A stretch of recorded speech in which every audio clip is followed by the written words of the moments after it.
Yo, and just like we promised, we are going live.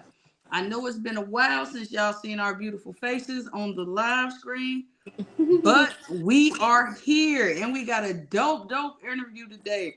We got Miss Lady Resin over here, dope hip hop Hey, artist, songwriter out of South Bend, Indiana. How you doing yes, today? ma'am. I am great. How are you? Great. I'm so happy to be here. Happy to be giving you this interview. See, Thank you've you. been I'm doing happy a to lot be of here. Yes, ma'am. See, you've been doing a lot of major stuff. You know what I'm saying with your music career. hmm Well, So I've been that, trying. Yeah, my new album just dropped. The new dope. It dropped Wednesday, so it's available on all major platforms. So, outside trying to run it up. okay, okay. So I got a question for you. So okay, you because I seen that you had an album come back out in '08, called the Triple OG, right? Uh-huh. So what's the difference now with having an album come out versus back in '08? Because it's a different type of promotion that you have to do. So what's the difference now?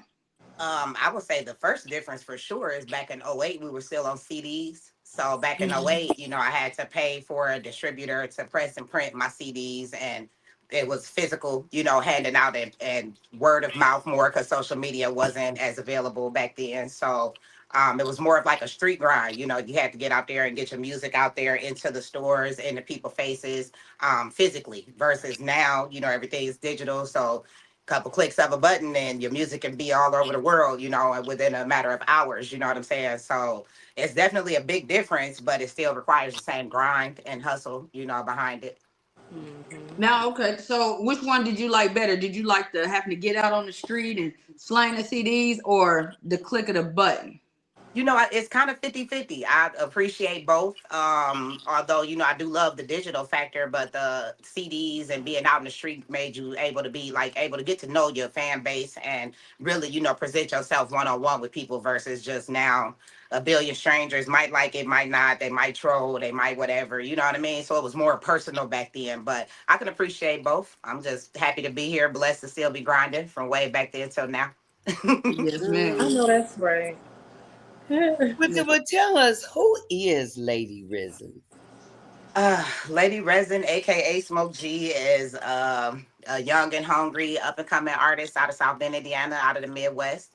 Born and raised in South Bend, the baby of seven children, a third generation musician. So my grandfather and my daddy were musicians. My granddaddy had a band, a blues band, and so all of the kids played in it like the Jackson Five, kind of thing. My daddy was a bass guitar player, so him and my mother loved the blues, Johnny Taylor, Al Green, all that kind of stuff. So I come up with Hmm. all kind of genres of music and, Yeah. just a hustler, just, been out in these streets a little bit here and there and just a woman that, I landed on the music and I love it and I can't deny it. So I'll always have music as a part of my life as long as I'm living, in one form or another. That's So good. so where does the smoke G come from? You know what, Smoke G come from the streets, from on the block, being outside, in the streets doing things, you know what I mean, with putting in work type of situation. And then I'm a marijuana connoisseur, and so I love my weed, and so I smoke, and I ride. So Let me it say comes Look, from he the all two. like, Yeah, it We comes from the all two. do. Yeah. our type of gal. I want to say what's up, Hunt? What's up, Cash? We got a few comments on the side. Thank y'all for tuning in. Showing your support. We definitely appreciate you. You know what I'm saying? Now you said your father and your grandfather was musicians, right? hmm So did they sit you down like once you told them that you wanted to do music? Did they sit you down and give you the run through like, okay, this is how you gonna go about it, or did you get your kind of style from then, or how did that happen?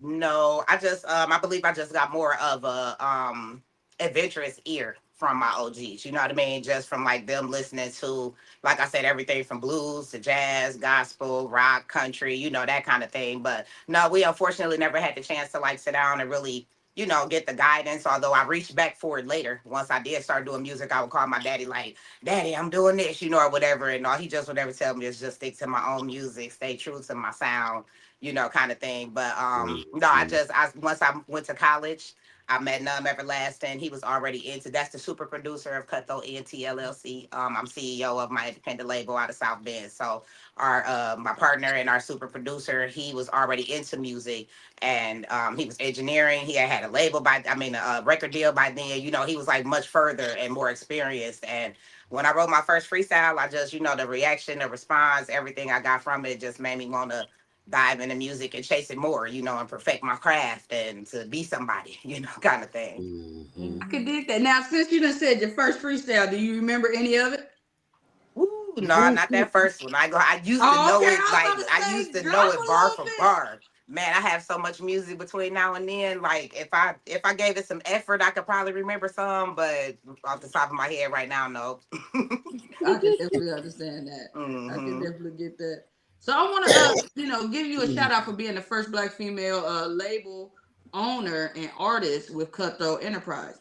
How did that come about? Is that That came through with like a partnership once I came back from college and got to working with my guys, and we were recording and musically interested, and the studios around here honestly were trash, no disrespect to nobody, but we was paying good money for music that we couldn't send to the radio. We couldn't really listen to it outside of their studio. The mixes and stuff were terrible. The beats were not owned. We couldn't do anything really with it, so we just decided that, hey, if they could do it, we could do it. So Numb Everlasting is self-taught with mixing, with producing, engineering, master mixing. I'm assistant on the side, and then I do graphics, logos, marketing, promotion, event planning, artist cultivation, fashion design, all of that. You name it, we do it Okay. all. So we just kind of became Cutthroat Enterprises because we putting everything under one umbrella. Everything is self-owned. We own every single thing that you see, from these clothes to everything that you hear. You know what I mean? Come from the home. From crib. So we just was like, we were just Mm. gonna do it on our own. If we had to pay that money to not get the quality of it, we could invest in ourselves and bring the quality out. that's Right. super dope? Yeah, that's That's very important dope. to invest in yourself for sure. Absolutely. How can a person become a Okay, part sorry of about that. Cutthroat Entertainment if they could? What would be the first things that you would be looking for in an artist I'm starting sorry, out? my phone has started ringing. Can you say it again? I said, what would be the first thing you would look for in an artist to become a part of Cutthroat Entertainment? The dedication. The willingness to invest in themselves, what type of artist they are, and just what type of person they are in the real world. Like, I wouldn't want to take on a headache of somebody that I know.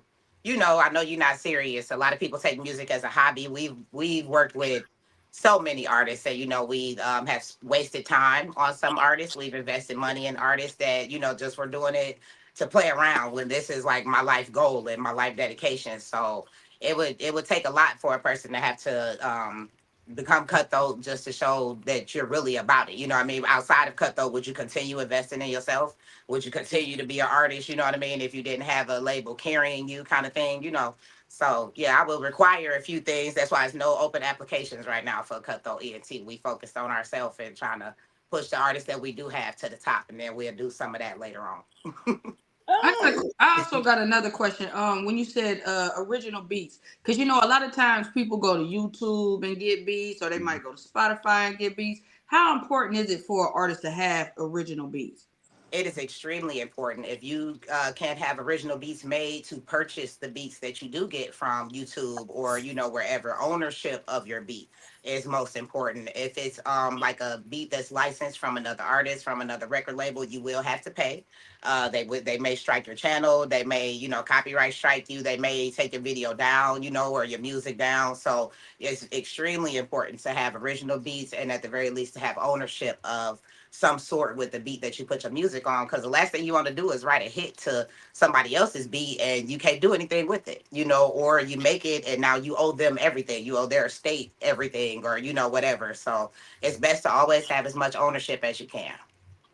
Mm. Definitely, yeah. That's Yeah. something very important because you see a lot of people nowadays. They just go to YouTube, find a beat real quick, rap on it, Hmm. and think that they can just push it. And I'm trying to tell Yeah. people, you might They get don't sued. they don't read the copyrights and the background behind it, though. A lot of the beats on YouTube, although it says free beat, that you'll use the beat and you post it, but the owner of the beat, the copyright owner or whatever, you can't start getting paid and residual or monetizing the track until some of them reach 50,000 to 250,000 views, and then after that you'll start getting your money and getting residuals. So the first portion, you working for the next artist. You know what I mean? Although it's at a free Right. beat, in the background, it's not free for real. You know, people find that Right. out once they post their videos and get those like little emails and messages telling you, you know, that your money is getting monetized somewhere else. Yeah. Mm-hmm. And Mm. should they get their words copywritten first too, like their lyrics? How you go about that? Well, I know that your lyrics and your music automatically is copywritten once you record it through the studio that you recorded from. So you have that initial layer of your digital copyright. But of course, if you can afford it and you have the money to get your actual trademark to purchase your copyright through the U.S. government, I would suggest that as well for everybody for your ownership. You know. Mm. Definitely. So Mhm. yeah, people need to know this because a lot of people, they just put music out, putting it out, putting out, Hmm. and that's how their lyrics get stole. That's how the Yeah. beats get stole, and then they Yeah. end up with nothing. Right. You know Right. And what at the I'm saying? very least, you should always have a real artist that's serious about their craft should have an ASCAP or BMI account to register all of your Right. music through. So that's where, Right. until you build your pocket up to be able to afford those copyrights and trademarks and things like that, you'll have your music protected under, a major situation such as Right. ASCAP. I'm an ASCAP artist. So all of my music goes through them. Everything that I do, goes through ASCAP first just for my protection. Mm. Right. Because you said like, my bad, I'm asking because I know it's people who really do this that need to know the steps. Yeah. So like how you Mhm. said now, like back in the day, you had to push it with CDs, and now it's a click of a button. So Hmm. somebody might record something, and then they just think that they can just upload it. Right. Should they not do that, or should they wait until to make sure they get everything in line, or will it automatically be copywritten once they upload it? Say if they upload to like Spotify or something like Yeah. that. I still think you should always run your music if you get a chance. Anything that you do, you should run it through just for your own property, for your own, to own your own licensing of your music. You should always put it through ASCAP or BMI or whatever company that you're working with. But if, nowadays this type of situation where you might put the hottest whatever on TikTok and, the popcorn generation where they don't even have to, the copyright will come later, kind of thing. So, I mean, I guess I would say it's 50-50, but if it's something that you truly are serious about, like a serious song that you believe in, yeah, you should protect it because that's where you look up and you have artists saying, local artists or artists on the upcoming saying that a major artist took their music or took their sound or took the bars or whatever because you just immediately put it on there. And hey, that once you put it on the internet, it's public use if you don't have Right. any type of licensing behind it, so a person can take it and you'll just spend forever and wasting money on legal fees trying to fight to prove it's yours. But if you could have took an extra 15 minutes and loaded up on ASCAP real fast and then went and popped it out there, then you would have something to prove that it's yours and something behind you. Yeah. Mhm. Yeah, these rugs said that happens so often. It definitely does. It does, yeah. So Mhm. let's get back to you. So at what age did you start taking music seriously? I was probably about 18, 19, 20, somewhere in there. Yeah, like maybe like 20 years old when I started taking it seriously. I had been, playing around and writing and freestyling and things like that, but actually investing in myself and like learning and working on my craft and working on cadences and my formulation, my storytelling and things like that. Probably about 20 years old. Okay, yeah, that's what's up. So yeah, you've been doing it for a while. Tatis said, "Hey, tuning in from work. Sorry I missed you. She loves you, Lady R." Oh, thank you so much. I appreciate you. Mhm. That's what's up. How did you hook up with Chill and come clean and pie? You know what? There's one of the ARs, OBK Trig. He's in Elkhart, which is not far from South Bend. We've been like affiliated and like family members forever. So once he got affiliated with Maverick, he worked with him for like a year or so to make sure everything was solid before he started spreading the word. But I seen him maybe the first of the year, and he told me about it and the opportunity. And within a week, I went to work and linked up and got with the label and got to speak with Chill and meet Chill and everyone, and the other ARs, and we've been rolling out ever since. Okay. Mm. So Yes. like over there at Come Clean Entertainment, what do they provide? Like what's some things that you gain from them? I can say with Maverick Global, you get the protection as well. Like I said, with your music being registered and licensed. If you go through them with the distribution type of situation, you get they have distribution over, I believe, in over 100 stores and 100 digital markets. So your music placed in a lot of different areas. They work with a lot of DJs, so you get your music placed in that manner.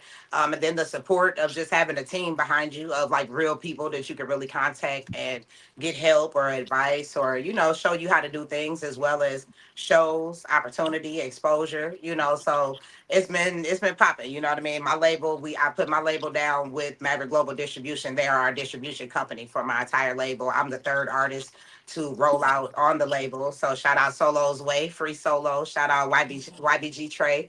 And so I'm Yeah. the third one, and we all have enjoyed our experience. We've been able to see the growth of the marketing, you know what I mean, and the promotion and our numbers and just, and the followers and things like that. So just having a team behind you, Maverick offers a lot. How important are the DJs? Uh, Because you, Girl, the please. DJs, I feel like it's the most important. You need them to spin your tracks. If you don't have a Mm. DJ, that's like, frying chicken with no grease. It's like the DJ is they are the plug. They are that's what gets you out there on the streets, in the clubs, on the radio stations. Like, I love the DJs. All homage to all DJs, because you have to have the DJ support on one level or another. If you fall out with them, and say, for example, a DJ blackball you and they don't like you, and you will not be played in their circle, you know what I mean, and you will feel it as an artist. So the DJs are extremely important. Shout out to the Mm. DJs. And that happened to a major artist too, where he was Mhm. talking about, oh, I can't think of his name. It's gonna come to me, but he said he had fell out with a DJ. I was watching his documentary, and he said once that happened, it was like he wasn't a major artist no more. Like, people Yep. just stopped messing with him. Yep. I'm like, wow, that's crazy, off one DJ. Yeah, yeah. Right. I mean, you can see, although she's still a superstar and nothing ever stopped it. But for example, like when Nicki Minaj used to talk about her beef with the New York DJs and how they weren't spinning her on the radio, Envy and Self and different artists like that. You know what I mean? But she's major and could feel the effect of the DJs not playing you in a certain area or the boroughs or whatever. So yeah, the DJs are extremely important, especially to an up and coming artist. You want to get as many of them on your team as you can. Show all the love you can, support them, promote them, share their flyers, go to their venues and shows because they show the love in return. Oh. Definitely. Mm, mm, mm. Definitely, yeah. Definitely got to get in touch with the DJs. Hmm. We got hold on, we got Hunt said that's facts. Nikki said shout out to the DJs, and D Swerve said absolutely, that's how we know the artist, right? If you're in the club, because the radio will spin the same songs a Yeah. few times. So would you rather be on the radio, streaming, or DJing? Which, or are they all important in one? They are all extremely important. Whether people believe it or not, radio is still as important as the news. You know what I mean? Like, the different, it's certain levels, and I guess maybe it also depends on your generation and your age and where you get your information from. So they all are important, but radio is as important as streaming. But I mean, there's scenarios. If you think about it, the internet go down, you'll still have the radio station. You know what I mean, Right. kind of thing. And then if the radio station was to stop it, whatever, but the internet still popping, you still got the DJs, like the DJs that helped us survive COVID, that went crazy and was giving us Mm. just entertainment to keep us alive and give us something to do. So they all are important in their own way. Most definitely. Mhm. Yes, ma'am. Right. Yeah, So like, tell us how do you balance and manage your craft when you're a songwriter, a performer, and also you manage your label as well. Sometimes it gets hectic. It's a little overwhelming at times. I do feel like sometimes I know I push my stuff to the back. I kind of abuse myself in the situation, push the artist more than myself. And I feel the effects of that when it's time for me to do something. And it's like, oh, now it's my turn. And so I got to hurry up and feel rushed because I'm definitely not in the moment. We can't hear you.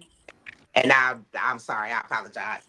That's Um, but that's okay. sometimes it's hard to balance, because I have a family and children and, a whole life. And then there's another five artists as well as myself. So it's six of us total under the label. So it is a lot of work, but you just have to organize and categorize and, just keep working every day, just trying to get something done. So, you got a little piece, chop down at it a little bit as much as you can, kind of thing. Mhm. definitely. It does get overwhelming though, that's for sure. I can definitely understand that. Now, what do you consider your style of music? What's That's a good question. I call myself, I mean, as far as with my genre, I feel like it's reality bars. It used to be gangster rap, kind of thing. Is what that? everybody always classified my music as, but it's more reality rap for me. So the stuff you hear is what really happens. You can hear the effects of things that's going on in my daily life, in my music, and so just it ain't a lot of cap in the things that I'm talking about. Of course you want to paint a picture and make it so people want to hear it and other people can relate, but for the most part I just stay in my lane. I don't rap about all the bread and all them labels I don't know and I can't even describe, I never seen, you know what I mean, or none of Yeah. Uh-huh. that, but I don't act like I was out here doing this and that either, though. It's a fine line, so I would say reality rap. Yeah. I Okay. got I got a question. Far as being a woman in the industry, and you see like a lot of women that's doing music now is more sexualized. So, do you think the women's do women have longevity in this? With the music, if they go another way, if they're not talking about sex and things of that nature. I think they do. I think people are tired of that. And so you'll hear, like, for myself, I'm here to show something different to let young ladies and little girls know it's not all about that. You know what I mean? Like, we're, as women, you lead with your sexuality anyway. You don't have to open your mouth when you walk in the room. If you got it, you got it. You know what I mean? And, like, you got Yeah, that. You understand what I'm saying? You know what I mean? You ain't got to put Right. it all out there. you Leave a little fine, you something to the fine. mind. Yeah, so, and don't get me wrong, because I pop my shit. You know what I'm saying? I got that as well, too. But it's just levels to it. Like, I don't want to be embarrassed when my music play around certain people, or whatever. You know what I'm Mm. saying? And like they just it's crazy right now. But of course, it's always the time. It ain't the first time. Boy, back in the day, they were saying all kind of. It'll always be that. You know what I'm saying? But I just know Right. women got so much more to offer, and you also see that it's more of like a trend because all of them eventually they may start out with that, or that might be what's needed to get the attention to get them going. But eventually, you'll see if they want to continue to last the transition of the Mm. the music and the things they talking about. You know what I'm saying? You can't rap about that forever. Don't nobody, we done seen it all. We know what colors is the parts. You know what I'm saying? We know what's Mhm. going. Yeah. We know what's going on. We only got so many holes and so much stuff to do with it. So it's just like, Right. what's next? You know what I mean? What is next? Just like I No, said, for I real. pop my shit. I ride, I slide, I gang bang, I do that. I am a woman. Hey, they call me Big Booty Judy, Miss Thick Thing. One of my singles is Ass Fat. Like, yeah, I rock the club and we go crazy too. But again, like I said, I need my kids to be able to hear my stuff and can Mm. confidently be like, yeah, Lady Resin is my mom, and they cool with their friends versus the embarrassment of like, damn, y'all done seen my mama everything, or Right. whatever. It's just Mhm. it's Right. levels. Yeah. And shout out to them. I ain't hating on nobody. Everybody do their own thing. That's Right. just the Yeah. lane I'm in, and I do know that females, I mean, we run the world. You feel me? Without us, it would be none. And so whatever we do, they gonna follow. And it's just a Hmm. trend for now. And mark my word, in the next year or two, the whole vibe will change. Okay. Hmm. I can Mhm. definitely believe that. Yes, ma'am. So you performed alongside of some greats. We got Young Dro, Crime Mob, Lil Webbie, Stephanie Mills. How did those performances come about? Just working, grinding, networking in my city. Again, the DJs. So, shout out to the DJs, DJ Gino J here in South Bend, Indiana. He worked with 99.1 FM, 106.3 FM, 102.3 here in our city. And so he supported me and, moved my music and he supported my label. So when opportunities come around, the DJs or the promoters hit me and book me and I'm there every single time and I appreciate it. Yep, it's Yeah, been a ball. that's super dope. What Mm. are some of the places that you perform? You only performed in Indiana, or have you been, what I'm saying, all across? No, just the Midwest. I will say that. So Indiana, Illinois, Michigan, what Kentucky area, stuff like that. I've moved around the Midwest. I haven't expanded as far as my heart desires. I can't wait to get overseas one day, but we getting there though. We on It's the way. gonna happen. Yeah, Yeah, yeah. keep putting the work in. It's definitely gonna happen. Hmm. Yes. So you got to tell us about your single "Coastin'." When I Yeah. listened to it, it gave like a West Coast feel. How did you Hmm. come about? How did that come about, and where can we find it? Where can we listen?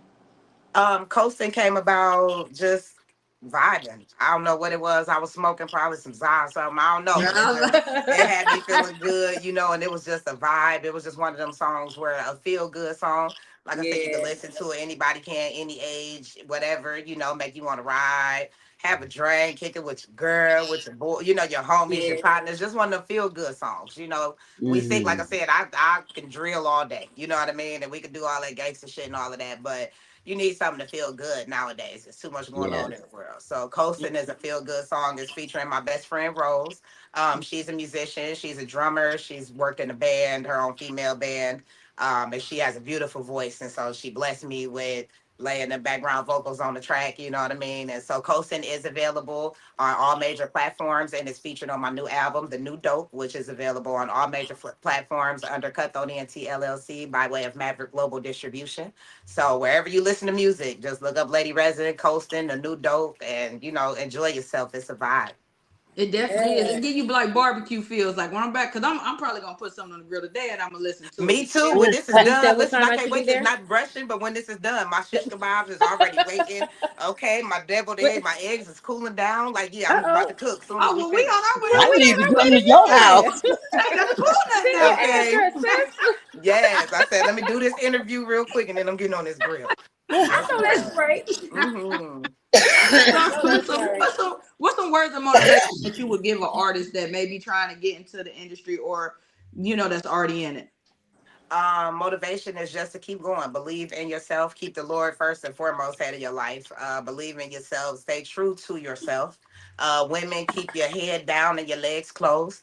Period. Be willing, as all artists, be willing to invest in yourself. You have to put some money behind it. You can't expect anybody to carry you. And if you Right. do, you have to know that you will owe them in the end. Make sure you get as much ownership as you can. Again, go get an ASCAP or a BMI account. Register all of your music, try to get ownership of everything, get yourself some merch, get yourself some content, and get outside. The world is waiting on refreshing, amazing new music from new artists. So if you got something, keep going, don't stop. And hey, I believe in you. I see you at the top because that's where I'm going. I Oh, know see, that's At the right. top, the top. Period. I And love your confidence. Oh, yeah, thank I you. really love it. Thank confidence is you. I key. mean to be conceited. I hope I don't sound conceited because that's not it. I just been working for so long. I'm so thankful to be here at this point to be able to Mhm. like be having interviews and talking to y'all. You know what I'm saying? Like she said, I've been doing this like 15 years or more, so now to finally be reaching a point on a different level is such an amazing high to me. And so I'm just thankful more than anything. And I really do appreciate y'all. Thank you. Definitely. Oh, And confidence is key. You gotta have it. yes, That make you yes. shine even brighter. So Right, you want to right. drop all your platforms, your social medias and everything so people can look you up and book you and stuff like that?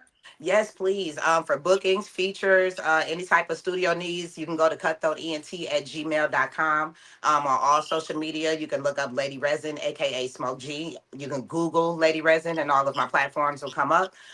You can go to cutthroatentlc.com, which is my website where you can purchase music directly as well as merch from all of the Cutthroat artists. I'd like to take a moment to shout out all of the Cutthroats. So Numb Everlasting, the super producer, Solos, Way Free Solo, YBG Trey, Trilogy the Great, Boss Hog, Psychotic Folk, who I'm missing. Whoever I'm missing, I apologize, blame it on my head, not my heart. But I do thank y'all. Shout out to Chill, Maverick Global Distribution, Come Clean Empire. And shout out to the Hood Talk podcast. This has been really dope. I appreciate talking to y'all. This has been really fly. Hey. Y'all make me feel Appreciate like you. I'm at home. Thank Appreciate you. you. Yeah, I that's how you appreciate gotta that. feel it. You gotta be comfortable, man. We Yes. appreciate you for the Absolutely. opportunity. For Yes. sure. Thank you so much. I appreciate it. No Yeah, problem. So we gonna get up out of here. This has been a We about great to let you get to interview. that yeah. barbecue. All We Much right. on our Thank you. way. blessings Right. to Right. We Get on this you. our way to barbecue the going. barbecue. Okay. All love. Thank y'all. Right. All right. Bye. Peace.